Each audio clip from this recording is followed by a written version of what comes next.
Chapter 22. Identifying a Scoundrel. Mrs. Weems came down the hallway, her arms loaded with clean linen. "I was just making up the spare bed," she explained. "Where's Nellie?" "You didn't send her to the hospital." "Oh, no. Your friend seemed somewhat improved. She just went away."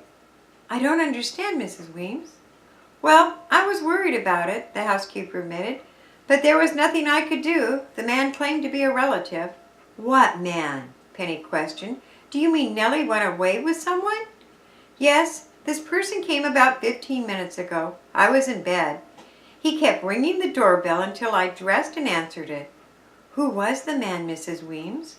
"He refused to give his name, but insisted upon seeing Nellie." "At this time of night?" "Yes, he pushed his way into the house and refused to leave. Nellie finally came down and talked with him." "She knew the man?" "She appeared to, but at first she was greatly upset. Later, after they had talked, she went away with him." "She went willingly?" "Yes," Mrs. Weems replied. "It struck me as peculiar because she had acted afraid. Her attitude seemed to change." "Can you describe this person who called for her?" "He was common and coarse looking, fairly short, with coal black hair and eyes. I didn't care for his appearance at all." "I can't understand why Nellie would go away like this without a word of explanation," Penny murmured.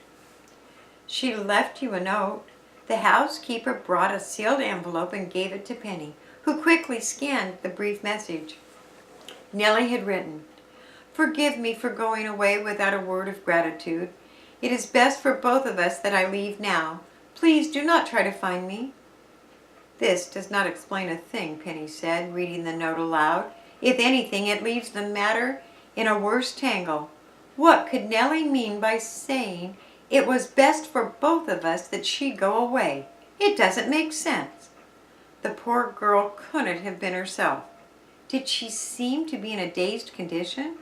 "Well, she acted peculiar." "I suppose she gave you no hint of where she was going, Mrs. Weems?" "Not the slightest." Penny thoughtfully folded the note and placed it into her handkerchief box. "Did I do wrong in allowing her to leave?" Mrs. Weems asked anxiously. "I don't see what else you could have done," Penny said kindly. "But I am worried. I have a feeling that Nellie is in the false belief that she could spare me in some way, walk straight into trouble. Oh dear, what shall we do? Notify the police?" "Not yet, at least. I'll ask Dad's advice when he comes home." Returning shortly after midnight, Mr. Parker found Penny curled up in an armchair, fast asleep. She woke up immediately and helped him off with his overcoat. "Still raining?" she inquired. "Yes, quite hard. If this continues all night, we may have a flood. They've had heavy rains all around us, and the river is above normal level now." "You shouldn't have waited up for me, Penny." "I had something to tell you, Dad. Nellie went away with a stranger who came here after we left. She was in no condition to go anywhere in this rain. Her bad cold easily could develop into something more serious." "Who was the man?"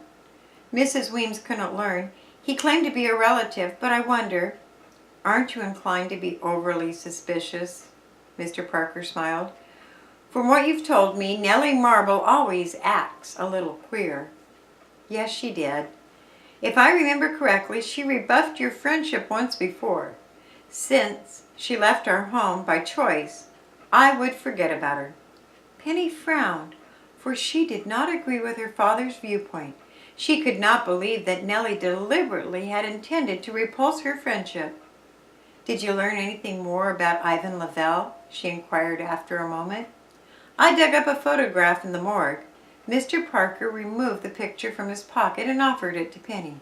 She stared for some moments at the likeness of the escaped convict. Ivan Lavelle had a sullen face with a square jaw and heavy bushy eyebrows. "Recognize him?" Mr. Parker asked jokingly. "No," said Penny, "but I feel as if I should. Those dark eyes. Why, Dad, Spider had similar eyes." "Spider may have had black eyes, but that doesn't prove that he is Ivan Lavelle. Remember, the man is a hunchback. Yes, just the same, I believe he had something to do with Osandra's abduction, Penny insisted. Have the police found any new clues? Not that our reporters have been able to learn. The case is proving baffling. Cassidy is afraid he'll be demoted if he fails to solve it soon. I hope for Mrs. Harmon's sake that he does. Yes, Mr. Parker yawned and glanced at the clock. It's late. Suppose we turn in. The patter of rain on the roof lulled Penny to sleep. When she came downstairs for breakfast, she learned from her father that he had left the house early. It was still drizzling, and great puddles of water stood on the lawn. Such a day, Penny complained. Why does it always rain when I'm feeling blue? Perhaps it might be the other way around, smiled Mrs. Weems. No, it takes more than rain. It takes more than rain to depress me usually, Penny returned. But practically everything has gone wrong. You're out of sorts because Nellie went away. Yes, I am, Penny agreed. If she had stayed one more day, I believe the witch doll mystery could have been cleared up. Well, the girl is gone. So you may as well make the best of it, Miss Weems advised. Why not go to a movie today? They don't make good pictures anymore, Penny complained. You're in a blue mood, I must say. Penny helped with the breakfast dishes and cleaned the spare bedroom. In straightening her own room, she came upon Miss Harmon's witch doll. You let me down shamefully, she said crossly. For 2 cents, I'd burn you in the furnace. Jamming the doll down into the bureau drawer again, she went on with the cleaning work. She flipped a dust cloth carelessly over the furniture and then assisted Mrs. Weems with the downstairs. As she cleared papers from the living room table, she came upon the photograph of Ivan Lavelle, which her father had left there the previous night. Penny stared at it for a moment. Suddenly, she started for the kitchen. Mrs. Weems, did Dad show you this picture? The housekeeper wiped her hands. She inquired in surprise, What picture, Penny?